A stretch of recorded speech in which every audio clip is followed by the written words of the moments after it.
Qu'est-ce que c'est que ça? Oh, bah tiens, des questions le prix du petit lecteur du bord de mer. Oh, bah alors, ça c'est cool ça. Le prix du bord de mer, parce que moi aussi je viens du bord de mer en plus. Pas le même que vous, moi je viens de la Méditerranée, là. Mais j'adore la mer aussi.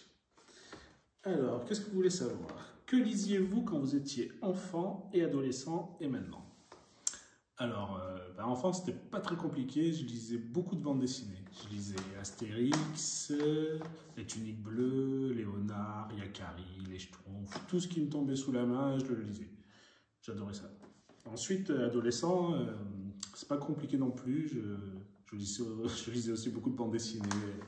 J'ai découvert des nouveaux auteurs comme Bilal, Petit Luc, qui sont un peu plus adultes, mais j'ai continué à lire aussi les bandes dessinées que je lisais enfant. J'adorais ça. Et d'ailleurs, ça n'a pas changé parce qu'adulte, je lis toujours des bandes dessinées. Mais maintenant, je lis aussi beaucoup de livres jeunesse. J'ai découvert le livre jeunesse à la naissance de ma fille et j'adore ça. C'est un nouvel univers qui s'est ouvert à moi. Et aussi les romans autobiographiques. J'aime bien connaître l'expérience des gens et c'est stimulant et assez enrichissant. Voilà, c'est tout ce que je lis ces derniers temps. Et toi, Jean, tu lis quoi? Salut Olivier. Coucou les petits lecteurs du bord de mer. J'étais en plein travail en train d'écrire une nouvelle histoire justement. Alors vous voudriez savoir ce que je lisais quand j'étais petit, adolescent et adulte. Alors quand j'étais petit, je ne lisais que de la bande dessinée. J'ai appris à lire à l'école comme vous, mais j'ai appris le goût de la lecture dans la bande dessinée. Et l'une de mes bandes dessinées préférées était Yakari au pays des loups. Tiens, un livre avec loup dans le titre. C'est bizarre. Ensuite, à l'adolescence, j'ai continué à lire de la bande dessinée, avec beaucoup de comics, des livres de super-héros, et j'ai commencé à lire des romans policiers. Et aujourd'hui que je suis devenu adulte, je lis toujours beaucoup de bandes dessinées, des mangas plutôt que des comics, des romans, des journaux, des revues, bref, un petit peu de tout et tout le temps. Et mon livre préféré, il est ici. C'est un livre qui a été écrit, une série qui a été créée par Charles Schulz et qui s'appelle Les Peanuts, avec notamment parmi les personnages Snoopy, que vous connaissez peut-être. Et oui, encore une bande dessinée. Elle était très bien cette question, Olivier. T'en auras une autre? Ça tombe bien, Jean. Il nous demande de décrire l'histoire du dernier des grands méchants loups en 5 mots. Allez, vas-y, commence. Humour. Alors moi, je dirais amitié. Ballon. Loup.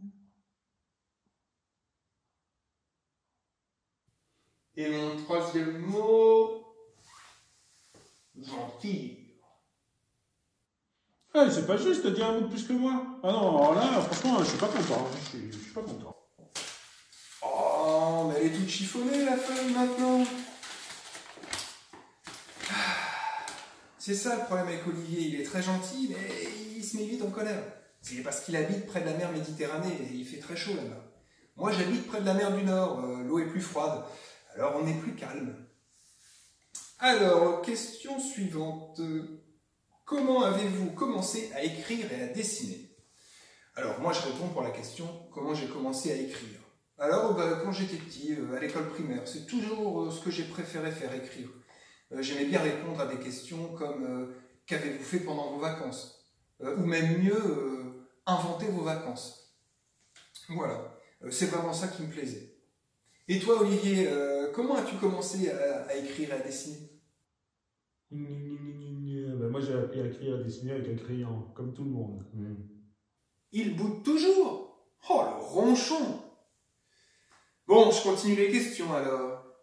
Que racontait votre première histoire? Elle s'appelait Super Râleur. Et c'était l'histoire d'un illustrateur qui boudait dans son canapé. Très drôle, Jean, très drôle, vraiment très drôle. Je sais. Alors, non, ma première vraie histoire était un roman policier pour les enfants qui s'appelait l'affaire du bosquet verdoyant. Mon papa m'avait aidé à améliorer mon histoire et c'est mon petit frère qui avait fait les illustrations. Et le livre est sorti en 1997, au siècle dernier. Bon, et toi, Olivier, allez, arrête de bouder. Que racontait ta première histoire? Alors moi, ma première histoire, c'était Mon papa était maçon. Et j'avais fait un personnage quand j'avais 10-11 ans qui s'appelait Simon le maçon. C'était les aventures de Simon le maçon. Bon, ça a duré qu'une page, mais c'était ma première histoire.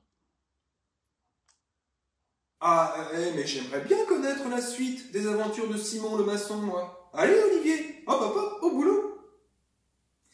Alors, dernière question. Quels sont vos projets? J'ai un gros projet, mais il est très secret. Alors ne le répétez pas, hein. Mon gros projet serait de scénariser une BD avec comme héros un illustrateur barbu qui se mettrait facilement en colère. Chut. Et toi, Olivier, tes projets? Oui, avec Jean le rigolo, là on fait un nouveau livre très chouette qu'on vient de finir d'ailleurs, et qui sortira un peu plus tard l'année prochaine. Et sinon, moi je suis toujours sur ma série Les Petits Diables, la bande dessinée, et il y a le tome 30 qui va sortir dans quelques jours. Et sinon, il y a plein d'autres projets, plein d'autres livres en préparation, mais pour l'instant c'est secret. Et voilà, cher petit lecteur du bord de mer, vous savez tout. Quelque chose à ajouter, Olivier? Oui, tendre. Tendre? Pourquoi tendre? Un troisième mot pour décrire le dernier des grands méchants loups. Quelle tête de mule celui-là! Allez, les petits lecteurs du bord de mer, au revoir et merci pour vos questions. Au revoir et à bientôt.